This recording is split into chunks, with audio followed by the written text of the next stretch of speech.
This is a guide on how you can share your screen on Discord.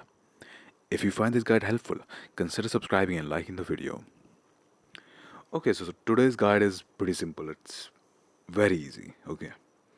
So let's say you want to share your screen with someone or someone in your server.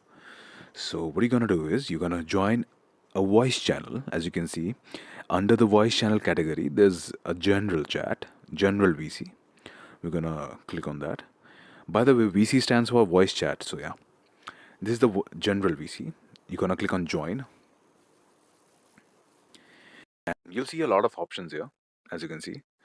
The first one is for the camera, the second one is for the microphone, and the third one is for the messages, the fourth one is for the activities.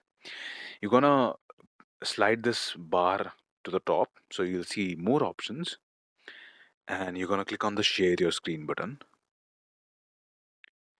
It'll ask you for the permission, your phone. We're gonna click on start now.